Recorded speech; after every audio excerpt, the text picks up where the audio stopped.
we need to have a little chat about Paris's Charles de Gaulle Airport, or Charles de Gaulle, if you will. Or, as I like to call it, the worst major international airport I have ever been to. Now, beyond random passengers messing with my bags or Air France not offering food or water for 9 straight hours over a cross-Atlantic flight, I'm not going to blame the airport for that.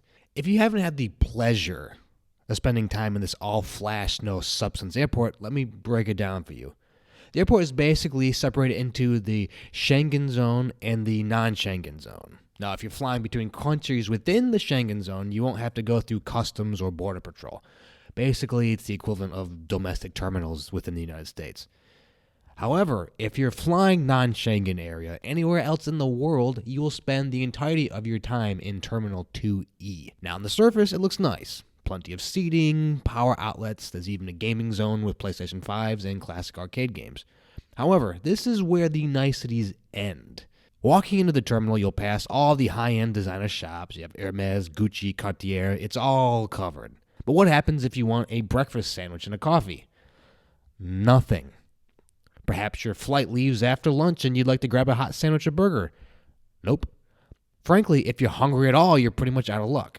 Sure, there's a restaurant that sells fresh caviar and another hawking freshly baked bread, but if you want a basic meal, better hope the airplane is serving.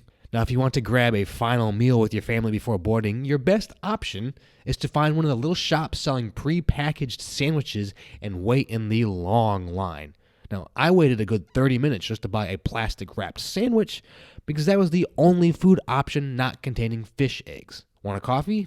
Same thing. Either stand in the same long line or use one of the 3 or 4 coffee vending machines. But I'd bet a sizable amount of money, nearly everyone hungrily waiting in the terminal would gladly swap out one of the designer stores for a TGI Fridays, McDonald's, or Starbucks. It doesn't even have to be a chain restaurant, just some kind of sit-down food option.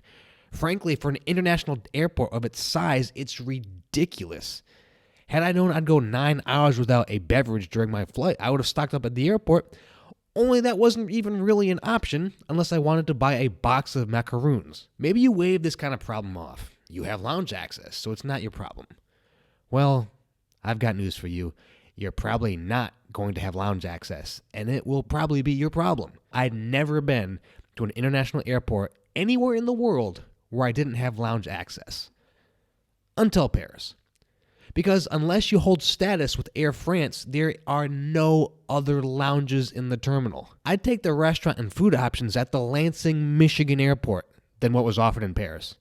And Asunción, Paraguay, and La Paz, Bolivia both had lounge access as well as better food. Heck, even the bathrooms were few to come by. But I guess when you're not offering food or beverage options, you wouldn't need that many bathrooms either. So, the next time I fly into Europe, I'm going to do everything in my booking power to avoid Charles de Gaulle, and I'd highly recommend you do the same.